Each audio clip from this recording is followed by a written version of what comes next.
ಲೋಕಸಭಾ ಚುನಾವಣೆಯ ಎರಡನೇ ಹಂತದ ಮತದಾನಕ್ಕೆ ಕರ್ನಾಟಕ, ಕೇರಳ ಸೇರಿ ದೇಶದ 13 ರಾಜ್ಯಗಳು ಹಾಗೂ ಕೇಂದ್ರಾಡಳಿತ ಪ್ರದೇಶಗಳು ಸಜ್ಜಾಗಿವೆ.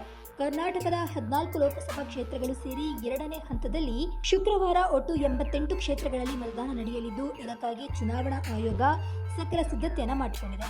ಮತಗಟ್ಟೆಗಳಲ್ಲಿ ಸಕಲ ಸೌಕರ್ಯ, ಸಿಬ್ಬಂದಿಗೆ ವಾಹನದ ವ್ಯವಸ್ಥೆ, ಸೂಕ್ಷ್ಮ ಮತಗಟ್ಟೆಗಳಲ್ಲಿ ಹೆಚ್ಚಿನ ಭದ್ರತಾ ಸಿಬ್ಬಂದಿ ನಿಯೋಜನೆ ಸೇರಿ ಎರಡನೇ ಹಂತದ ಮತದಾನಕ್ಕೆ ಸಕಲ ರೀತಿಯ ವ್ಯವಸ್ಥೆಯನ್ನು ಮಾಡಿಕೊಂಡಿದೆ. ಕೋಲಾರ, ಮಂಡ್ಯ, ಉಡುಪಿ, ಚಿಕ್ಕಮಗಳೂರು, ಹಾಸನ, ಮೈಸೂರು, ತುಮಕೂರು, ಚಿತ್ರದುರ್ಗ, ಚಿಕ್ಕಬಳ್ಳಾಪುರ, ಬೆಂಗಳೂರು ಗ್ರಾಮಾಂತರ, ಬೆಂಗಳೂರು ದಕ್ಷಿಣ, ಬೆಂಗಳೂರು ಕೇಂದ್ರ, ಬೆಂಗಳೂರು ಉತ್ತರ, ದಕ್ಷಿಣ ಕನ್ನಡ, ಚಾಮರಾಜನಗರ ಕ್ಷೇತ್ರಗಳಲ್ಲಿ ಮತದಾನ ನಡೆಯಲಿದೆ.